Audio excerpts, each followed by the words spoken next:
Blitz game. This time with the white pieces, we'll play the Queen's Gambit. Let's go knight f3, and let's try the Catalan with g3, bishop g2, and castles. It's a very interesting opening. I do enjoy playing the Catalan. Knight d7. Okay, let's go queen c2, and then I think we'll try and break with e4. Knight d2, supporting the e4 push.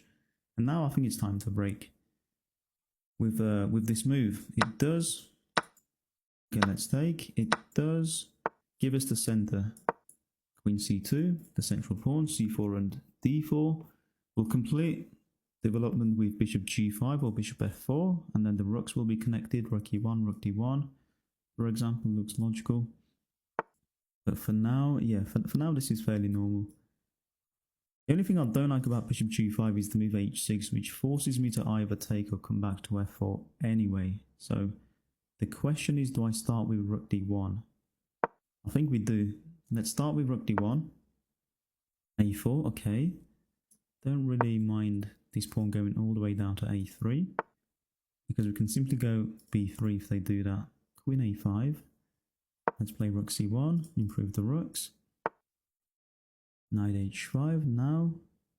Could go bishop e5, although he will get f6, so maybe we just come back.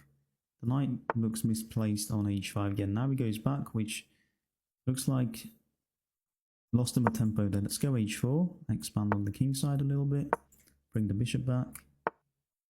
Yeah, he's just moving with the knight. Feels strange, let's say. Okay, but how do we actually gain advantage here? All our pieces seem to be ideally placed. I'd go c5 to stop any c5s from my opponent. I actually like this move. We also get a grip of d6. Let's go bishop e5. If f6 now, I mean, that's just weakening the king side. Plays bishop there, makes sense. Now I'm eyeing up the pawn on h7, but I don't really want to play knight g5 just yet, I don't think. Although, why not knight g5? If he takes, we get the two bishops and also an open h-file to work with. If it doesn't take, let's say g6, I think bishop d5 might be a strong move. Takes the bishop, okay, we'll take this with check.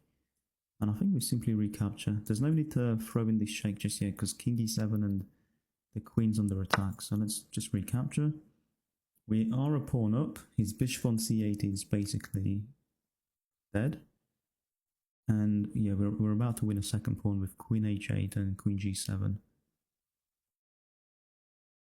It looks good. I think him playing knight h5 and then knight f6, knight g4, knight f6 just wasted too many tempos there. Yeah, now he's taking his time, but I think it's a little bit too late to take your time now. Check and take. Threatening this, which he defends. It's got to be something though. Bishop d5, queen f6, I guess, or even just knight here and queen f6 later anyway. Or maybe queen g5. So many choices. Which one do we go for? Bishop d5, pawn takes, queen f6. I think we'll go with this one. Takes with the c pawn. Again, I can just play this check. King probably goes to e8, yeah.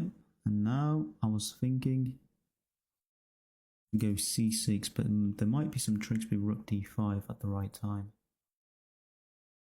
So I don't see it. Okay, let's go c6. I think opening up the the files for the rook has to be the right way to play this, with the king stuck in the center. If bishop b7, there might be some rook e6 tricks. Bishop d7, I think I'll just go rook d6 and then maybe a sack on d7. A lot of options. But it's looking good for now. With queen b2, I think I'll double the rooks on the c file as well. Maybe rook c7, queen e7, mating threats. Yeah, it's looking good. Even though we have 34 seconds, I think that's more than enough time to win this one. Yeah, let's go rook c7. Now the bishop can't move because of mating threats. Let's see what he decides to do. Queen e7. He wants to trade. Of course he does. Okay, queen g7. We say no to a trade because If we trade, the king is less likely to be mated, so we'll keep the queens on the board. Let's trade. Go knight here, which traps the rook. The rook can't move. Now I don't mind a queen trade because the resulting endgame will be up the exchange. Should be an easy win. Yeah, he does resign, and just to show you what could have happened, let's say, I don't know, bishop d7. We take, he takes, we take, he takes. For example, rook d4. Put the rook on a dark square. He has a light squared bishop. Put the pawn on a3. Next move, there's nothing he can do. We just pre-move king up to f4. Push the pawn, an easy win for sure. Alright guys, thanks for watching. See you on the next one.